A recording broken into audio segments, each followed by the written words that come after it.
Elves, but also just Divining Top and Counterbalance set on 1 was pretty hard for Elves to beat. Now that they have some more natural order action, more card advantage, they have game. It's still not a matchup that an Elves player wants to see. Curran's going to start off here with a Bayou into a Deathrite Shaman. You saw Braun-Duin play an Arid Mesa, go down to 19 to get a Tundra, and here's a Sensei's Divining Top. After Curran does cut that deck very quickly, we'll move on to BBD's second turn, in which he draws a copy of Council's Judgment, a card that's not at its best in this matchup. It's not terrible, of course, but it is a little bit slow, all things considered, as Brian is going to lead off this turn with a Brainstorm. So a Terminus, an Arid Mesa, and a Tundra added to the hand. So a little bit of pressure averted there. The one thing Curran probably didn't want to see is that Brian just to slam a turn 2 counterbalance there, which he didn't. So he's got that going for him. Brian actually has a really land heavy hand, which is not great. What he does have, however, is a Terminus and a Divining Top in play, so he has an instant speed 1-mana Wrath whenever he wants it, which is pretty good here. Karakas into a second top for BBD to complete the turn. Curran going to play a Glimpse into nature, and it looks like it's going to be go time. This is probably just going to be a value glimpse here. Arid Mesa going to get removed. That's a Queer and Ranger. So take a draw. Will Curran going to return the forest, untap that. Maybe a fetch land here? No, just a value. And now another card coming. It looks to be a Birchler Ranger, so he's going to draw from that, and he's really getting going now. He can get going. He has Nettle Sentinel with the Birchler Rangers, so they're going to go ahead and tap for mana. Nettle Sentinel, that's going to untap. Now he has another one draw card. If he could go off right now. Now, I won't be able to kill him this turn. I think that's very, very unlikely, even though, again, he has not played, actually, he has played land. He played the Bayou. So there's not going to be a Cradle this turn. But this is just a lot of value glimpsing and just getting a lot of cards, building up a relevant board, and saying, basically, you had better have Terminus very soon here. Yeah, and interestingly enough, if he didn't, he could have killed, like, there was a potential kill that turn. Not an easy one. Yeah, Terminus will happen from Brian. He would have had to go full combo to win that turn. He would have had to run absolutely perfect, which was definitely not the case that go. I mean, it's still a good turn. Don't get me wrong. Great turn. He forced Brian to use that Terminus. And remember, because of Glimpse, it didn't cost him any cards. Yep.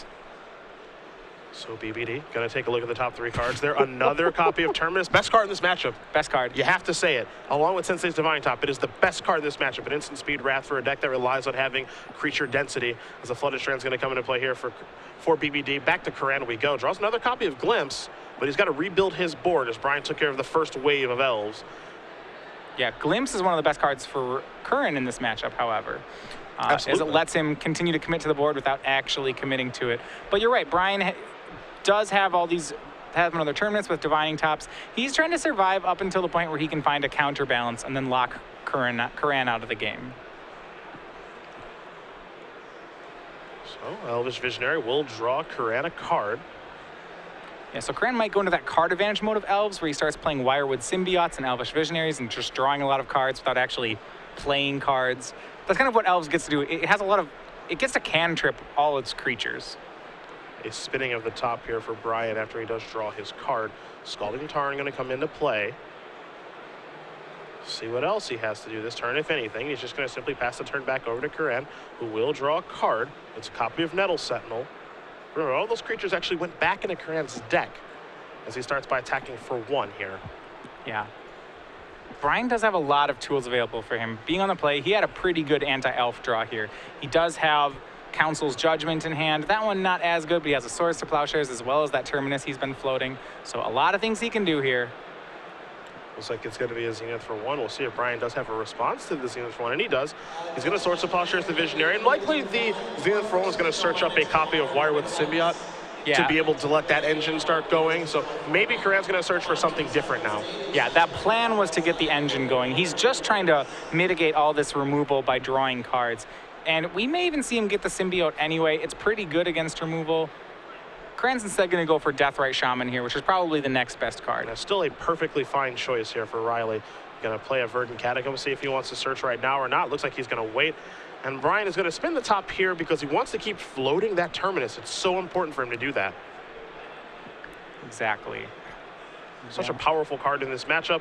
He wants to make sure he doesn't draw, so he just draws another land. He's going to put it into play and simply pass the turn back here. For Brian, even though he does have top plus Terminus, he really doesn't have much else. Yeah, and because he's floating that Terminus, he can't get full value out of these tops. Lot size tops give you good card selection, but Brian doesn't want to crack a fetch land. So he really, is just top decking right now and preserving the terminus. That said, Curran's not making much forward progress, so that's good for Brian. Dryad Arbor is going to be searched out here from the Verdant Catacombs. Riley will present that deck in a moment. He's going to begin his turn with an active Dryad Arbor along with an active Deathrite Shaman. Couple of lands in play as well. Might be setting up another Glimpse turn here potentially. As we saw, the first Glimpse turn was pretty good, and it looks like we're going to go for a second one. So Glimpse of Nature is cast, and it does resolve. And it'll be go time here yet again. Begin with Nettle Sentinel to draw a card. Yeah, here's that resiliency of Elves, and he hasn't made the land drop yet this turn. So if he say were to play Heritage Druid here, he could go for the full combo. There's still no Cradle here for Riley. Gonna activate Deathrite Shaman to remove a Verdant Catacombs, play a Forest. That's his land for the turn. Now here's a copy of Scavenging Ooze. That'll resolve, so a card will be drawn for Curran. Yeah, and he's going to force the second Terminus from BBD here. A perfect value Glimpse. There's enough pressure on the board right now, in my opinion, that Brian has to seriously consider just Terminusing this away and then having to deal with the third wave of creatures. And in this matchup, this is how you have to play it, I think. It's not about trying to combo out, because that's pretty unrealistic. Yeah, especially because of Brian's ability to do things like top, brainstorm, Terminus, to full comboing is unlikely to work. So yeah, just being able to Glimpse of Nature is one of your best weapons. A spinning of the top there from Brian before he does move to his turn. I think he may be considering fetching away here. We'll see if he has any interest or if he's just going to leave the Terminus there. And he will. So Terminus is going to be miracled and cast by Dryad Arbor along with everybody else that's out there. However, do remember that these cards are back in the deck and they're not gone for good. And Riley can Glimpse and draw them all again. And that's not the worst thing in the world. Terminus is a fantastic card, do not get me wrong, but being able to reuse those resources seems like it may be pretty important here, as BBD is going to actually draw a card from his top right away. He picked up a Source of Plowshares. Now he's going to spin his top. Take a look at that top and 2 fetch lands. He says, I don't want these, so he'll sacrifice a fetch land to go get a Tundra. Right. And it's time for a fresh 3. Yeah, looking at a fresh 3 here. He had a top to burn, so he's going to do that. Now he's going to try to find some action. I think his best action is Counterbalance. Yeah, me too. I think that's the scariest card right now if you're Riley. See if Brian has any interest in spinning the top right away. It looks as though he does. So he's going to use the Tundra to do that. Take a look at a couple of cards. There's a Stoneforge Mystic, a Mystery Blue card, and a Plains. Brian very quickly sets that before passing the turn. I believe it was a Vendilion Click. So the Stoneforge Mystic is the win con that he needed. Stoneforge Mystic does get GT, which is one of the ways that Miracles can win. Not the prettiest turn I've ever seen from Viridian Shaman trying to take down a Sensei's Divining Top, but that very clearly means that Riley has nothing else to do. So he'll play a Dryad Arbor after that and simply pass the turn back over to Braun-Duin, who will draw that top. Yeah, V-Click's now in his hand. He has a Stoneforge Mystic on top. He opted to get the V-Click first. I think he wants to see Curran's hand before he chooses a game plan. Looks like we're going to see a Council's Judgment right now. It's time for that to take care of Viridian Shaman. So that's going to bite the dust. Council's Judgment, a card we don't see a ton of, but it is basically all that text, will of the Council, all that stuff. Look, it's here to kill True Name Nemesis. Yeah, it exiles any non-land permanent. And because it's a 2-player game, whatever you pick will get exiled, and your opponent will, of course, pick the same thing. Yep. A Wirewood Symbiote does come into play. No Elvish Visionary to go with it just yet, as Brian is going to sacrifice that Arid Mesa. He knows it's coming, and he doesn't have any interest in drawing it, so we'll get a fresh spin here at the end of Curran's turn. Again, very important match here for both players. Riley's sitting at 10-4. You're not sure if X and 4 is going to make top 8, but you're not going to know unless you win the next 2. And for Brian, he is right on the cusp here, 10-3-1. He got off to a 9-0 start, actually 9-0-1 this weekend. Combine that with a 10-0 start last Invitational. You got to be feeling the pressure for him. I got to convert one of these things. Yeah. Right now there are 15 players remaining in the tournament at 10-3-1 or better. I would think if Brian can win both of them, he will still have a spot in top 8, but he won't be able to take any draws. They're both going to have to be wins. Pyridane going to quickly clear the top cards. Brian going to draw a copy of Terminus. That's not where he wants that card to be. He does have the 6 mana to cast it, but you'd rather have that be on top of the deck. So maybe he's going to go hunting for a Brainstorm to be able to help that. If he can find one, he'd definitely like to do it. We see he's going to V-click here to see what he's still facing. And nothing too exciting over there. You've got a Crater of Behemoth, a Natural Order, and a Gaia's Cradle. I'll be surprised if Brian does take anything here. None of this stuff matters all that much. Yeah, I mean, the natural order could be, it isn't that problematic. It would just be getting, I suppose, a Crater Hoof here. I suppose if you're scared of Progenitus.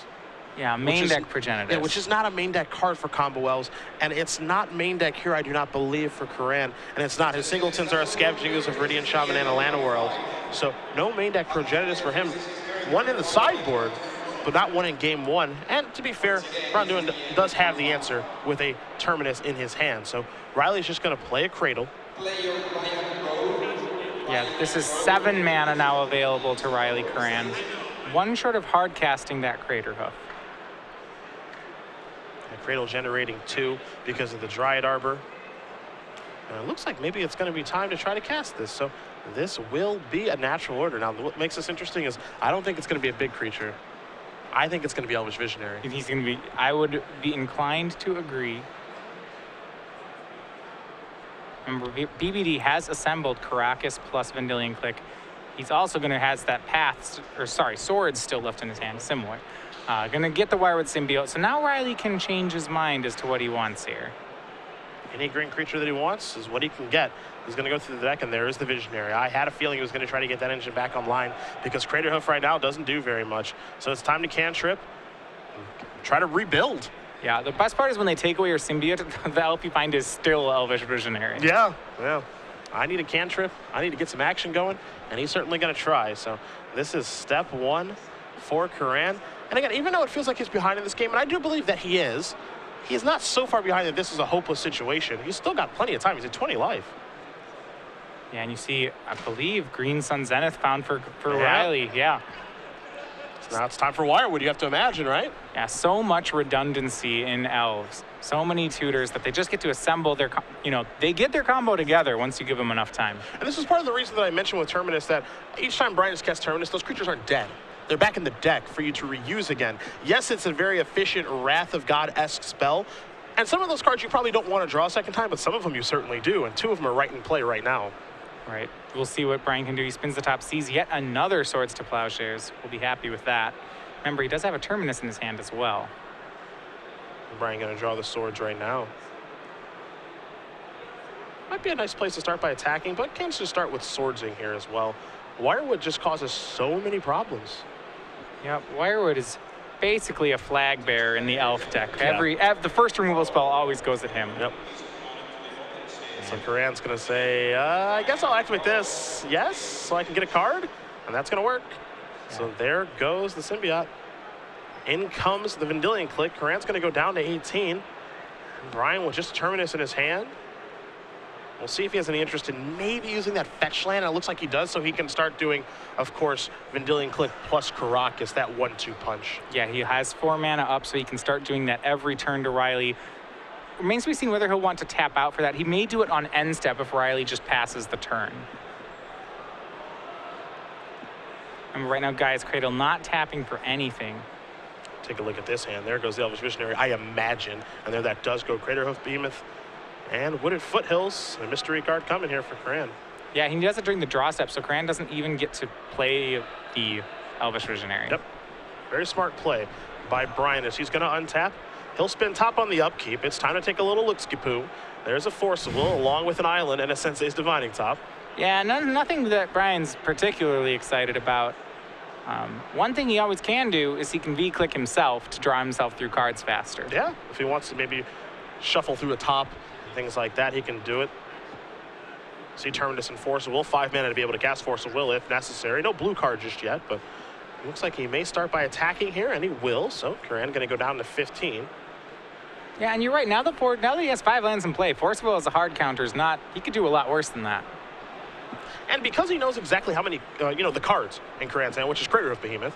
What you're basically going to see here is, I think, I'm not going to click you anymore. When you draw your first relevant spell, I'll force that, and then we can move forward to go back to clicking with Karakas. Yeah, he can always end-step click Curran, too. Maybe if Curran doesn't play anything, he can end-step spin top, recast click. Yeah. Work with some good information there. So Dryad Arbor going to be searched for via Wooded Foothills. Curran can get the beatdowns on. It is a tie score at this point, 14-14, as we do work our way through game number 1 of round 15. See, Curran going to count the mana here. Cradle's going to tap for 2. You got 3, 4, 5, 6, 7 mana. Curran could get a little interesting here with the Curran Ranger. He's going to go ahead and... Yep, I had a feeling. Yep, making an extra mana there. And that should be enough to try for this Crater Hoof. Nah, he's going to cast it. He's going to hope for the best here.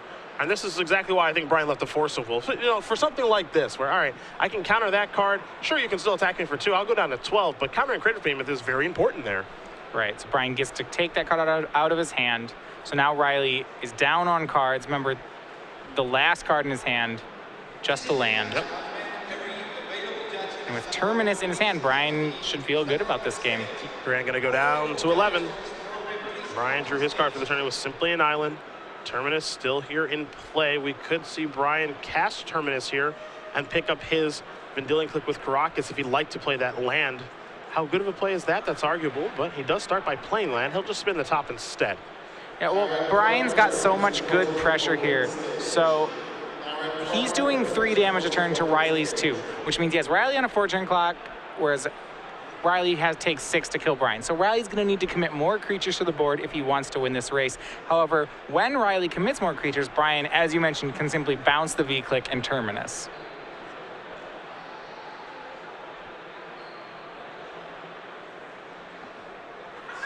Brian continues to leverage. That's going to be an upkeep V-Click, and it's a pair of Green Suns. 2 good cards there. I don't know if you take any of them or if you just take one and let him have the mystery box.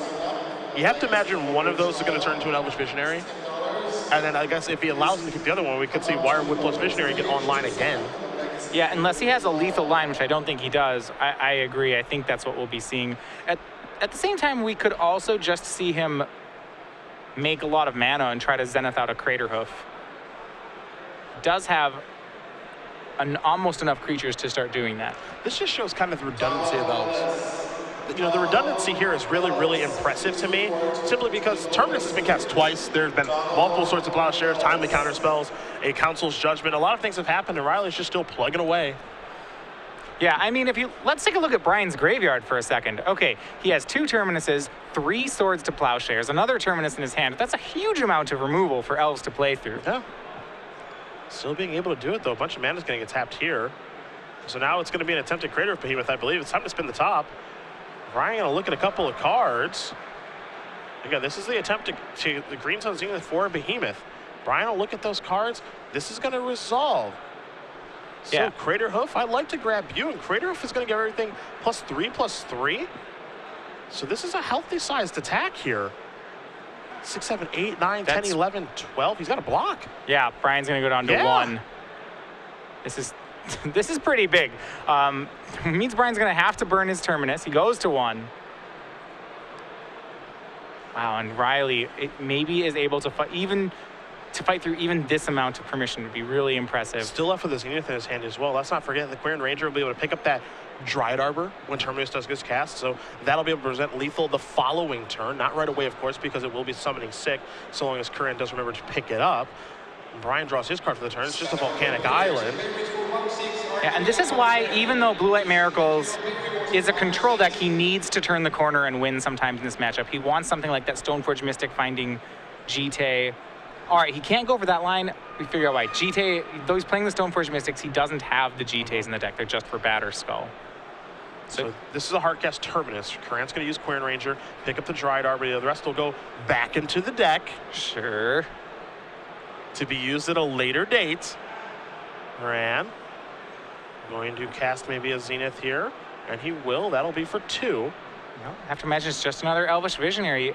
When Brian's at 1, a lethal attacker that draws the cards, very strong. That's exactly what he will find. So after shuffling up the deck from searching that out, a mystery card is coming. Dryad Arbor also helping to present lethal damage in this situation, also fueling the Cradle, of course. But this game isn't about the Cradle so much. It's much more about just those 1/1 dorks maybe getting the job done here. Yeah, what it's going to take for Brian is he needs to draw one of his 2 Stoneforge Mystics. He has enough mana to cast Stoneforge Mystic and Batter Skull in the same turn. And if he does that, he's got a shot here. But I think that's the out he's on. It's time to Zenith again here. This one was for 1. I imagine we're going to see Wirewood here. Yeah, Brian hasn't swords to all of them yet. Not just yet. He's gotten close, and that will be Wirewood. Now, of course, don't forget the Dried Arbor was played on this turn, so it can't tap for mana. Right. But being able to present 3 unique and individual lethal threats at this point here for Curran is pretty powerful. And he's simply just going to pass the turn back. Brian's going to spin that top. He's already cast 3 Terminus. Terminus, as good as it is, it doesn't get to go back in Brian's deck. Right. He only has 1 Terminus left. Let's see if he can find, though, that Stoneforge or something similar. He has Jace the Mind Sculptor. Hey, Jace is a great card. One of the best cards in Magic history. However, I'm not sure it can get him out of this situation. This is a Brainstorm looking at a top of Vendilion Click, I believe, and a counterspell. But I don't think that that's going to help Brian out of this situation. He's going to set those cards back. And he is going to spin top because he gets to look 1 card deeper. The next card's a Jace, and all you can do is shrug his shoulders and concede the game. Riley Curran with a very impressive Game 1 win. And you can see it on Brian's face. He felt like he had control that entire time. Again, 3 Terminus, 3 Source of Plowshares, a Council's Judgment, a Force of Will here, a Jace there. Not good enough to beat combo Elves. Elves up a game. Yeah, and this really showcases how Elves has come so far as a combo deck as it's been refined over the last year. You know, it won through, yeah, as you said, triple Terminus, triple Swords to Plowshares. Usually that's a wall that Elves just can't get through. Very, very impressive win for Riley Curran. Again, he did win our Legacy Open 2 weeks ago in Indianapolis with this deck. A few subtle changes, but the overall game plan is still the same and able to grind out miracles that game. We'll turn our attention to the sideboards. You've got BBDs in front of you. What do you see? All right, well, as you saw, one of the weaknesses that BBD had in that game is he had a real inability to close things out. He could sweep the board, sweep the board, sweep the board, but because he doesn't play anything like Umezawa's Jite that actually kills all the future Elves, Riley Curran was able to rebuild. I think one of the weapons we'll see him use here is he has a humility in his sideboard. Very powerful card against Elves. It stops a lot of the synergy they have. I'd imagine to see him use that. Outside of that, he probably just continues to improve his removal. He does have an Engineered Explosives. I'd expect him to use that. He does have more Stoneforge Mystics, which can get a 2nd copy of Batterskull. He may want to use those as well. They are not great, but what they do is provide him a clock, which it seemed like he really needed that game. Other side of things for Curran, has access to discard 3 copies of Cabal Therapy, a Progenitus, 3 Abrupt Decays, a couple copies of Thoughtseize, just 2 of those. You're also going to find a Sylvan Library, a Null Rod, a Worldspine Worm. He's got, I believe, a Progenitus hanging out over here. A couple copies of Surgical Extraction as well. So as far as cards that he can bring in, I think he liked Abrupt Decay because he has the Magic Counterbalances hanging out. So I imagine that's coming in. The discard spells, I think, are negotiable. You know, when your opponent has top, discard's not that great. Yeah, I mean, when you're playing with Elves, you really don't want to board too many cards. It hurts the deck for every card you put in it. So I agree. I would expect Abrupt Decay so that he doesn't lose to a quick counterbalance. Discard is pretty take it or leave it. It really depends on what you want to cut for it. I do like the Sylvan Library in the sideboard, though. I'm a big fan of that card. Yeah, it's the closest thing Riley has to Sensei's Divining Top. And if we're going to play some grinded out games, like the first one that we just saw, that'll certainly help Riley in that department. So these players are going to shuffle up here for game number 2 in round 15 of 16. If you are just joining us, it's Cedric Phillips and Matthias Hunt bringing you the coverage. Patrick Sullivan taking a little break right now, but he will be back in the booth later today at SCG Live. Hashtag SCGINVI for your tweets all weekend long. We have seen some amazing Magic this weekend, some unbelievable games, some crazy wins, and even some crazy decks. You mentioned Jared Betchers. He's sitting down the sideboard right now talking with Andrew Shroud about his Dak Faden control deck. Yeah, Jared Betcher having a great tournament, as you said, with a really great legacy deck. He's one of the 2 people who's pretty much a lock for top 8 right now. He's entered the round at 12-2. Only him and Alex Bertoncini have that record or better. Everyone else is at 34 or fewer points. Yeah. Able to double draw into the top 8 here for Betcher. So it looks like we've got 2 players locked up. And let's not forget, Betcher top 8 at our last Invitational during Season 1. So if we're talking about at-large bids for the end of the year, you got to imagine Jared is headed that way. Yeah, it's depending on how far he goes in this. He may not even have to worry about an at-large bid if things play out right for him. That's true. 3 more match wins is all he's looking for. But we turn our attention to these 2 gentlemen, one of which already qualified for our end-of-the-year Players' Championship. Braun-Duin, 10-3-1 with Blue, White, and Miracles. Riley Curran, well, he just won a Legacy Open a couple weeks ago with Combo Elves. He's up a game right now. Both players going to keep. Sensei's Divining Top will be where Brian does start. He'll go to 19 and fetch out a Tundra to do so. We'll see what Curran does have for his first turn. Now, Brian's hand a little land light, but it's hard to ship back a turn 1 Divining Top in Miracles, regardless of what the rest of the hand is. May not be the best card in the deck, but I would say the most important. Hard to say what the best card is in Miracles, honestly. I guess Jace, because it's Jace. I mean, Jace is a 4-mana spell that usually wins the game. I mean, this top is certainly the engine of the deck. Yeah. Brian going to play a plane. You see a Swords in his hand, also a Forcible hanging out over there. For Curran, actually no turn 1 play. A little interesting to see if he wants to search out a Dryad Arbor here, open himself up to Swords to Plowshares. The answer is a resounding no. He does not. So he's going to start by playing another fetch land, and it looks like just pass the turn back yet again. Interesting. What I would read from that is that he has a Glimpse of Nature in his hand. He wants to set up on turn 3 is usually one where you pull the trigger and you just go Glimpse Elf Elf. Get a little bit of value. Yeah, if one of them's a Birchlow Rangers, you could even go Glimpse 3 Elves. Curran gonna go a search it, get a Dryad Arbor right now, see if Brian wants to Swords this. Looks like the answer is yes. So bye-bye Dryad Arbor. Curran will gain a life, gonna sacrifice that fetch land. Of course, that one Dryad Arbor will be removed, and he's on top of it, the Elves master that he is. Yeah, gains a life there. You do see Brian's hand has some control elements. It's still a little weak right now. He does have a Force of Will, he does have a Spell Pierce, but he doesn't have any action right now. The ability to close out the game seems difficult for Brian. You know, he can't really turn an advantage and really take advantage of it unless he has Jace involved. Now, I do think that things get a little bit better after sideboard just because the Stoneforge Mystic, you know, he's got a couple in the main he can board into the other 2 that are in his sideboard. But we'll see if he can close games out quicker because that game in game 1, he had a pretty healthy control over it, but he couldn't kill his opponent. Right, yeah. He kept seeing all the cards he wants to see in the matchup. You see now Riley's finally going to play some Elves, starting with Quirion Ranger. There's a Cradle. That's going to tap for 2. This is Zenith for 1.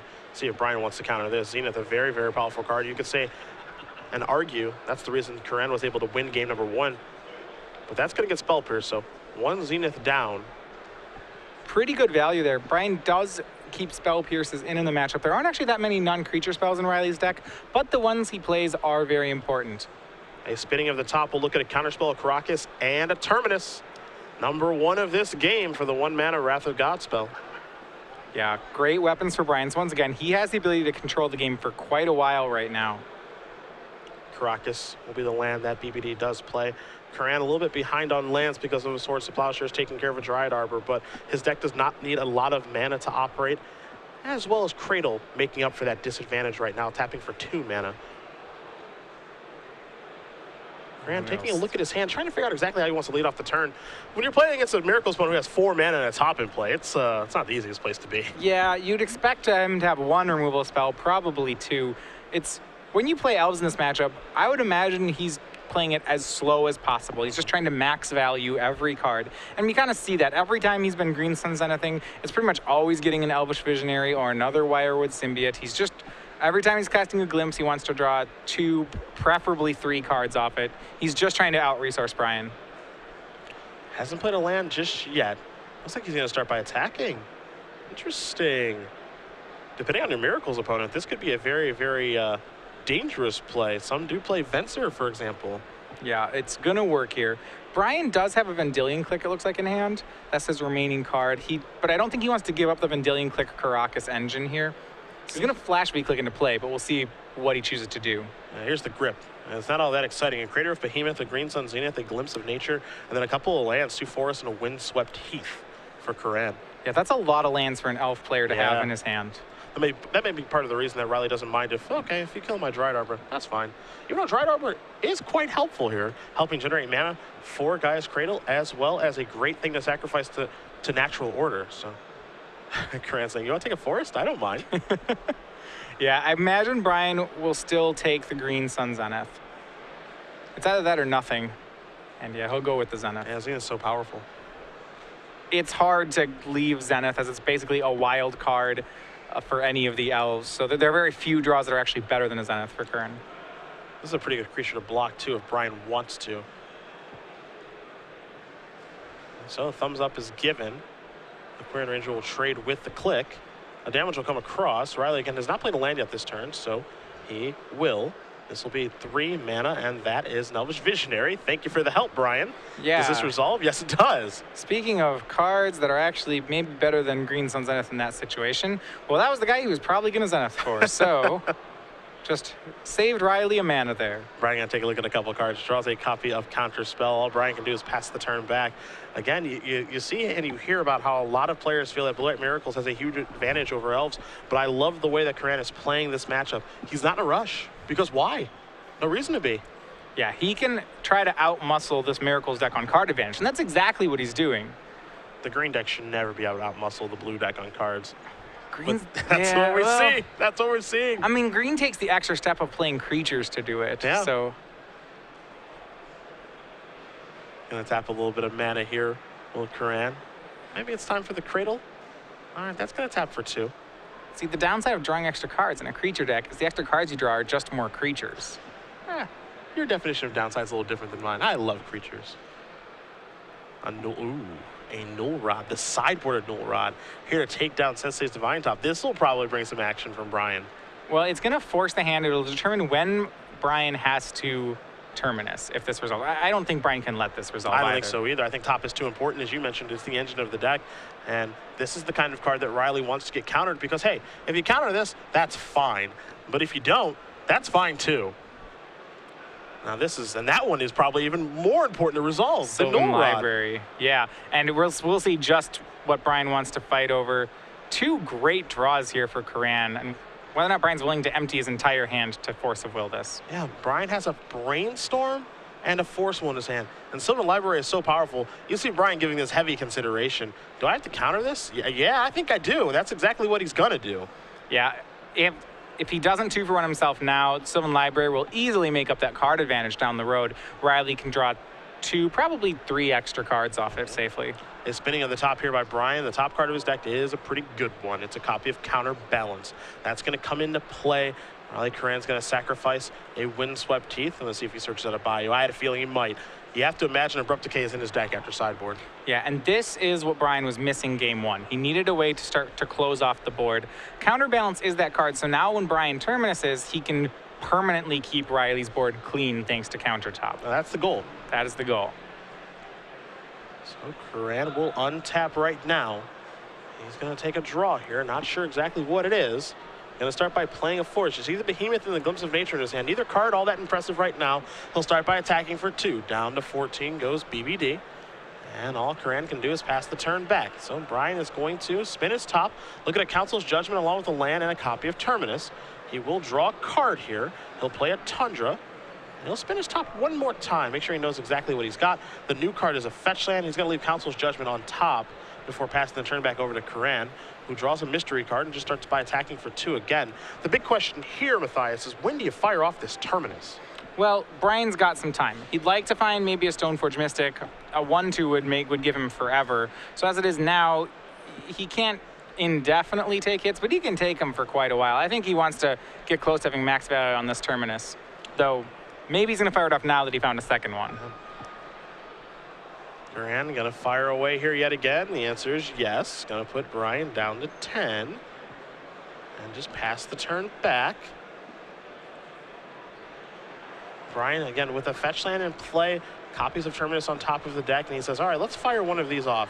I finally found one in quotes, but in reality, we know that there's another one lurking as Brian's going to spin that top one more time. New card is an Arid Mesa.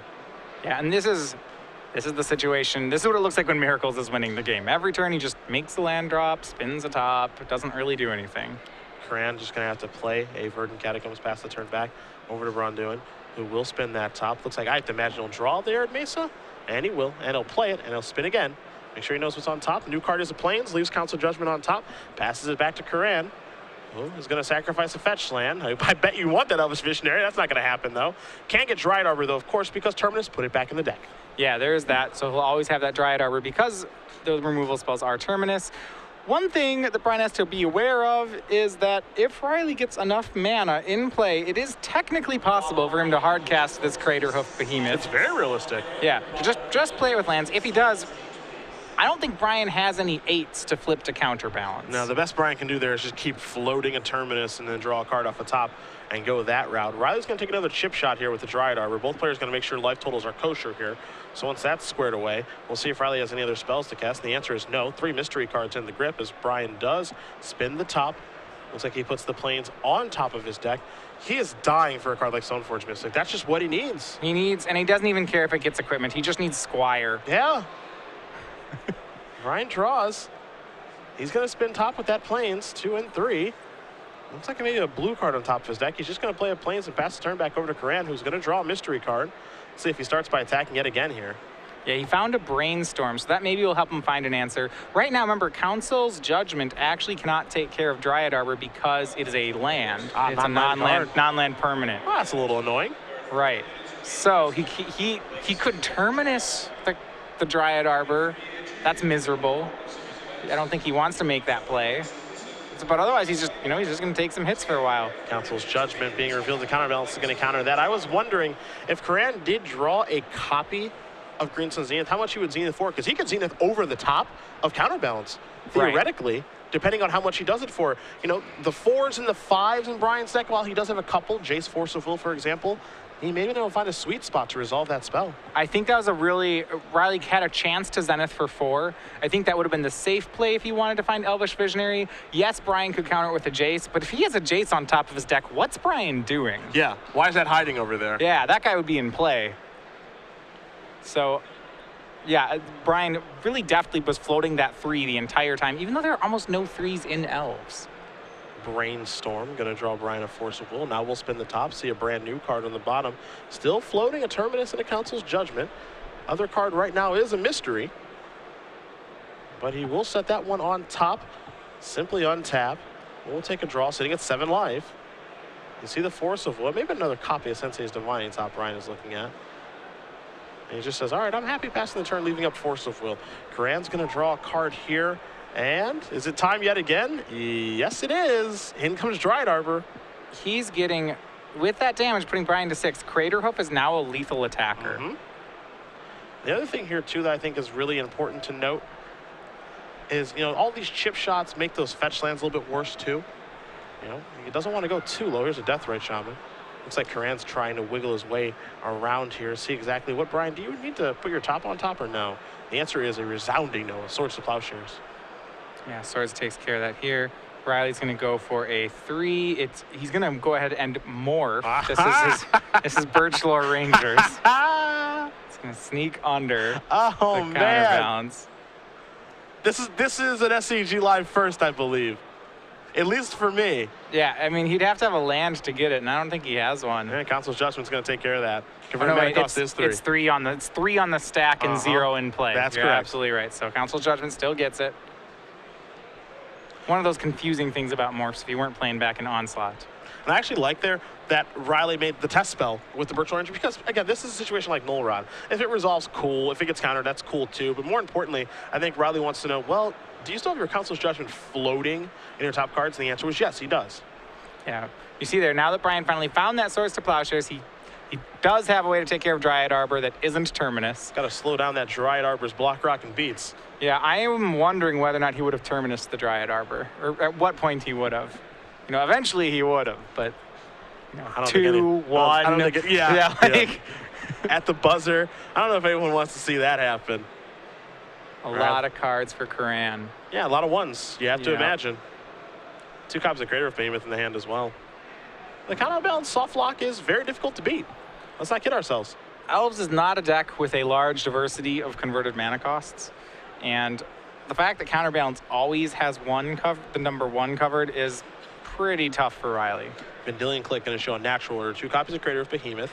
You see a Glimpse of Nature. We've known about that for a while. A Heritage Druid, a second Glimpse, a Thoughtseize, and a Wirewood Symbiote. What to take care of your Brian? I wouldn't be surprised if the answer is nothing.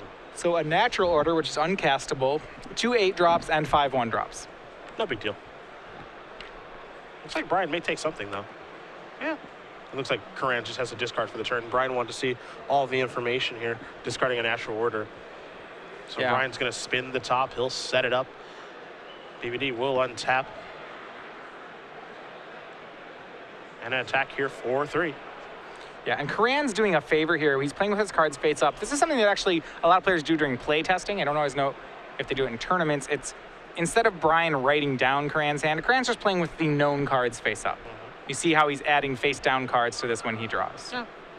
Being very gentlemanly. Of course, this deck doesn't have Brainstorm after all, so. Yeah, if you do this when a Brainstorm deck, then every time you cast Brainstorm, you just have to pick up your whole hand because they don't know what's still in it anymore. There's a copy of Bayou. Curran will search up and then looking to close out this game. Yeah, he's gonna, I mean, Curran's still just trying to draw into an Abrupt Decay here. It's gonna take him a while. Only seeing one card per turn. Doesn't have the engine online like he did in the prior game. Let's see if the mystery card he drew is any help. He's going reaching for mana right away.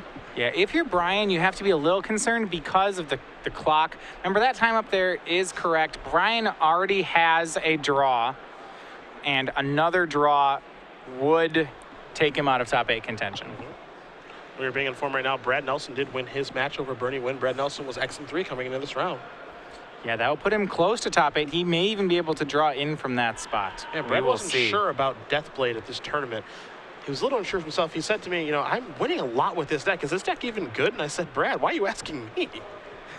Absolutely. I know I watch a lot of Magic, but come on, man, you're Brad Nelson. If you're winning with the deck, just play it. Gonna spin the top one more time, will Brian. And Brian is playing at a much faster pace because you see the clock in the middle there. We have under 15 minutes in the round. Tick-tock goes that clock. Curran's gonna draw his card. He's gonna pack it up. The last thing either one of these players needs is a draw. Yeah. Believe you me. Riley could take one and have it be fine. Brian most certainly does not want to draw. Brian gonna win game number 2 here over Riley Curran. We're headed to game number 3 here in just a moment, my friends. All right, so we saw there, the biggest difference between the first 2 games was Brian's ability to find that counterbalance game 2. We saw basically the game progressing the same way. Brian was answering everything, but really not making any progress.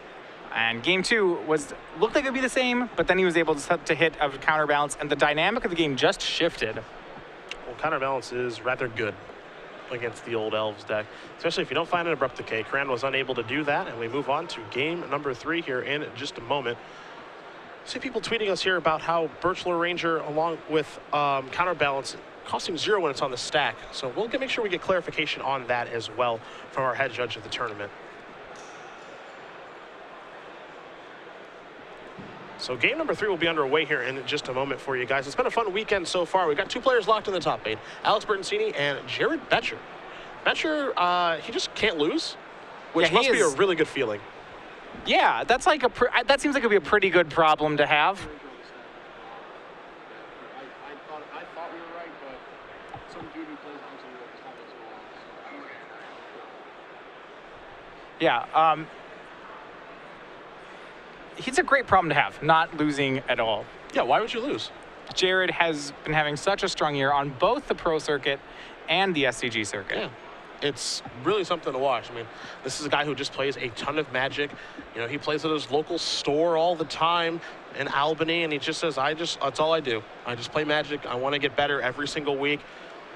I just want to keep winning, and that's what he's been able to do all year long. 9th at his first Pro Tour, 10th at his second, and now a second Invitational top 8 this year.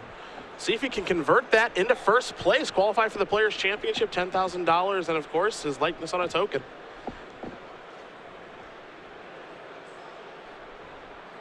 All right, so we are on to game 3. Remember, Riley is on the play this game. And Tick-tock does go to that clock. Both players are going to keep a Deathrite Shaman. We'll begin things here for Curran. We'll see if he wants to search out a basic or a Bayou, and it will be a Bayou here for Curran. We saw some discard in his hand in game number 2. It was a Thoughtseize. Now there's a Source of Plowshares from Brian with an Arid Mesa. Brian, I imagine, will search out a Tundra here because he doesn't have to fear Wasteland. And both players are going to be playing at a very, very fast pace here because they do not want to get a draw, and this is a slow, grindy matchup. So Elvish Visionary is going to be placed on the stack. We're going to see if Brian will let that resolve or not. It's crazy to think about Force Willing this, but the card is so good that he actually is going to. Force Will removing a Spell Pierce. So Elvish Visionary gets its extra card after all, though not in the way that Curran was expecting. Elvish Visionary is broken. It's way too good. BBD did have to counter it and 2-for-1 himself to do so. Curran picked up a copy of Glimpse. He's going to try to resolve that. This counter spell says absolutely not.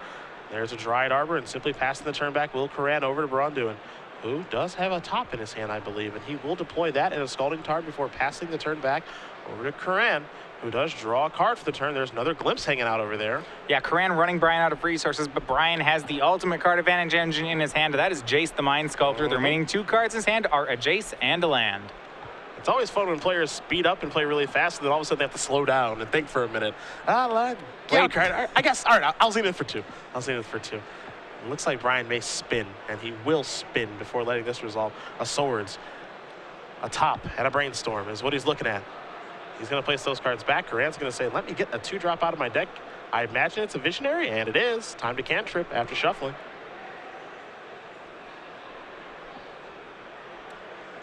Brian looking at, as you said, the ultimate card drawing engine and Jace the Mind Sculptor. Jace, an interesting card in this matchup.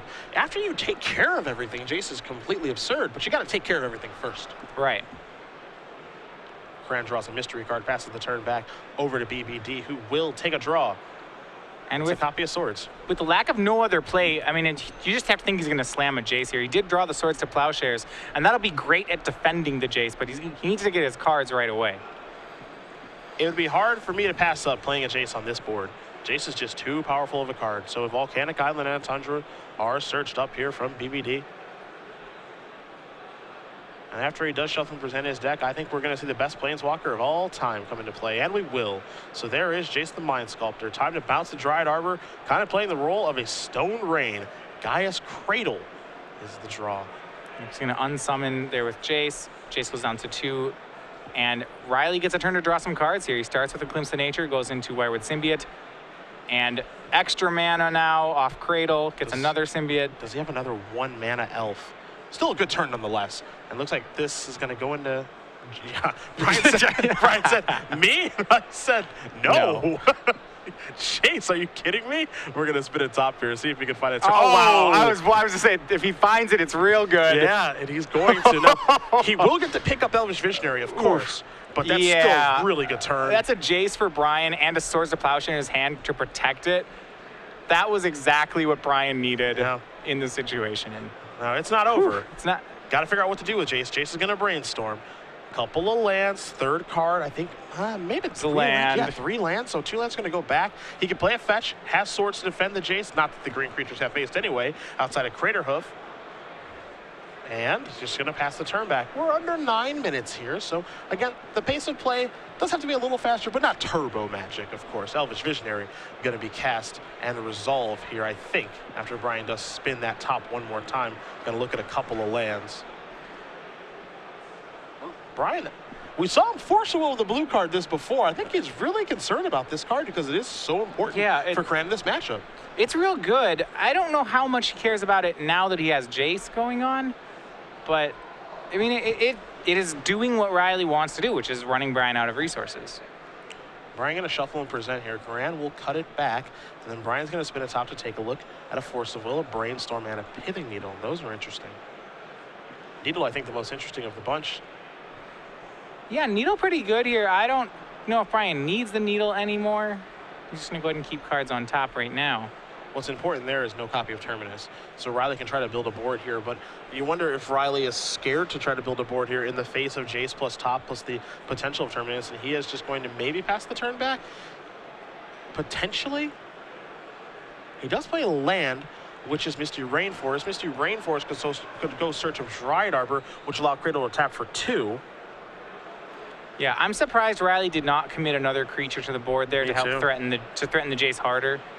I'm not sure he had the option. Well, to be fair, hold on. Misty Rainforest is a creature now. It's a secret creature. It's the secret creature. Yeah. Okay. And Brian knows that, so he's going to say, all right, I'm going to Fate Seal you. Let's take a look. He says, I'm going to leave that on top. Now, we both know that's not going to happen. So Misty Rainforest is going to get sacrificed. Riley checking the top of his deck. I do like that. Yeah, it was a windswept teeth, because I want to know, too. He's going to go get a Dryad Arbor, because, come on, who doesn't check? When you have a fetch hand and play in Jace, right, you want to know if they got you good. Yeah. So there's your Dryad Arbor. That's important, of course, because it can start clocking Jace a little bit, but also providing mana for the Gaia's Cradle. Curran going to take a look at the graveyard in his exile pile, see what he's working with in his deck.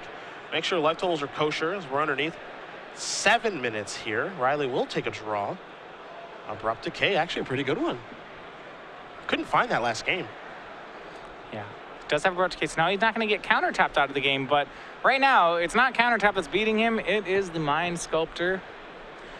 on the other side. He's going to have to threaten it and force Brian to continue to find cards like Terminus. Yeah, he's got to deploy some threats this time. We didn't see it last turn.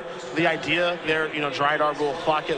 That'll force you to Fate Seal me, things of that nature. However, I think at this point you have to deploy some threats to the board and hope your opponent doesn't find Terminus. I think it feels kind of clear-cut at this point. I'm sure, you want to do it in waves like we saw, but once we have Jason play, that changes the way you have to play the game. Yeah, I mean, Jace is a great engine for Brian, and it's only a matter of time until Jace and Fetch Lands finds Brian a counterbalance. And when he does, Riley has an Abrupt Decay for the first one, but Brian does play a full play set. A second Dryad Arbor here. He's just going to pass the turn again. I'm very, very surprised by this. Not to say that Riley's hand is great. He has a natural order. He has a Deathray Shaman. But I am a little bit surprised that he's taking this very, very slow approach to this game. As Brian's going to spin a top, look at a Needle, a Brainstorm, and a Mystery card. I believe it is a Scalding Tarn. He's going to set this happy, take a draw. It is a Scalding Tarn. Yeah, he just wants a full deck reset for his Divine Tap. He's going to plus the Jace to give us some insurance and actually scry a card to the bottom here. Oh, this is a Fate Seal. Now this play is very, very interesting. End of turn, Abrupt Decay your Sensei's Divining Top. Curran wants that thing out of the way so he can get moving into a Terminus. Yeah. I feel like right now he's making his move. Yeah, no Terminus allowed here, or at least not without a Brainstorm. And even then, the top card is Divining Top, so he's not going to be able to Terminus here. We will see what Curran does here, and it looks like he's going for broke, starting with Nettle Sentinel. Now it looks like it may be time for Wirewood, and it is. So that's 4 creatures in play. 4, of course, guys. Cradle, that's going to tap for a green. This is a Deathrite Shaman. Yeah, we are moving in. That's going to come. This is a Cradle. That's going to tap for 5. Natural Order, perhaps. Yes. Sacrificing Nettle Sentinel. Will this resolve? The answer is a resounding no. Force of Will says, I don't think so. So Curran went for it. It did not work out. Now he has to decide what to do here. And he's going to pick this up. He'll untap there. He'll replay there, as he did have mana floating, and this is going to come into Jace. That's going to put that down to 2. Not a bad attempt there by Riley. I like what he was going for. He does have some board presence here. Brian going to draw that Sensei's Divining Top. You see the Brainstorm in his hand. What we know is that there's not Terminus hanging out just yet. Right. Because Brian hasn't made a land drop this turn, he can crack Scalding Tarn. He can use top, spin top, crack Scalding Tarn, Brainstorm, play a land, crack another fetch land, top. He could be looking at 9, possibly 10 cards. He's got a lot of looks at it. Yeah. Spinning at the top right now, and that's a Swords, a Council's Judgment, and an Island. Brian gonna ponder those cards, no pun intended, figure out what he wants to do with them. Yeah, the interesting thing is he can Jace to take the 2 removal spells, putting back his hand, and then go ahead and crack a fetch land to try at the Terminus also. This is rather appealing. But there's the potential for Jace to die then? Yeah, he doesn't want to lose Jace. It depends if he needs Terminus to win. If he needs Terminus to win, then he has to play like he's going to find Terminus. Here's a tough spot. Brian's got about 3 minutes to figure it out. Clock is correct there for you guys at home. Time has been called in the Invitational, but these players, since they were in a feature match, a bit of an extension. Brian going to sacrifice a Scalding Tarn, go down to 14. It's time to search for a land. What this means is that what he saw on the top, he was not happy with. You have to imagine, if he's not happy with those, he's only happy with one thing. It's got to be Terminus. Yeah, and he's got to play fast. Brian maybe can Terminus in 2 minutes, 50 seconds, but winning the game, that's something that Blue Miracles is not very good at doing. Well, Jace is the fastest way he can probably do it. So he's going to shuffle up here, and he does have Jace in play. We're going to see if he wants to Brainstorm with it. I imagine he's going to want to start by spinning the top, but he's actually going to go with Brainstorm. So here's a V-Click. That's Spell Pierce. That's a Karakas. The Karakas V-Click combo is pretty good, but it's a little slow on this board.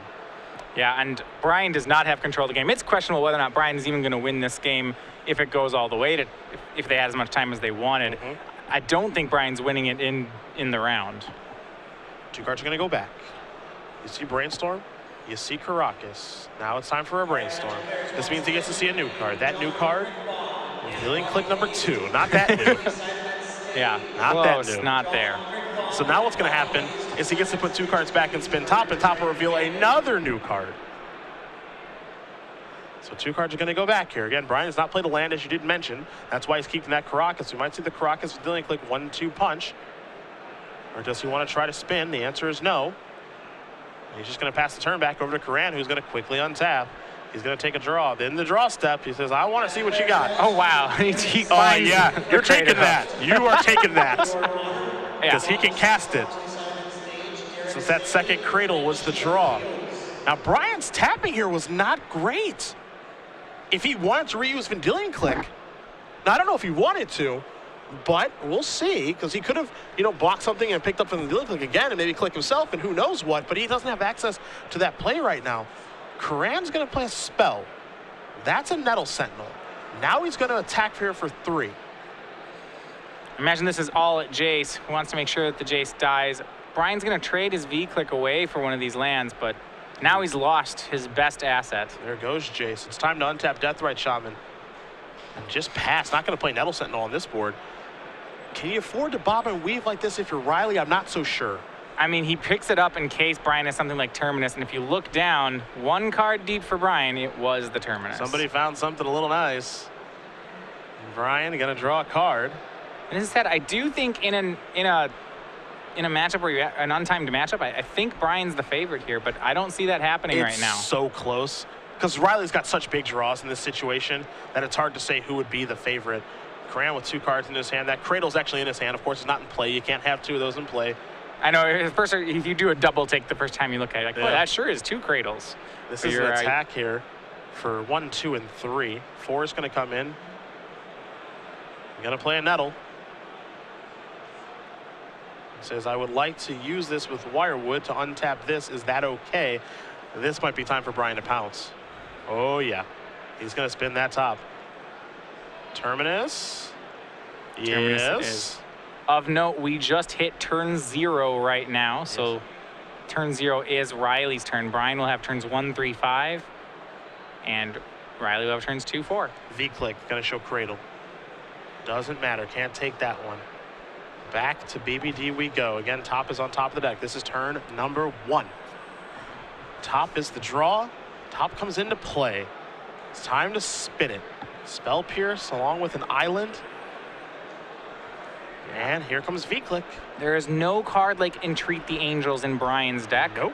that he can find that will get him this in the extra turns. There's an attack from Nettle. Riley going to check his deck for Dryad Arbors. Simply pass the turn back over to Brian. Brian will spin. Terminus is among the cards that he's found. It's feeling like a draw to me, Matthias, and a draw is horrible for both of these players. Yeah, well, Riley, I think, actually is more than happy to take a draw here.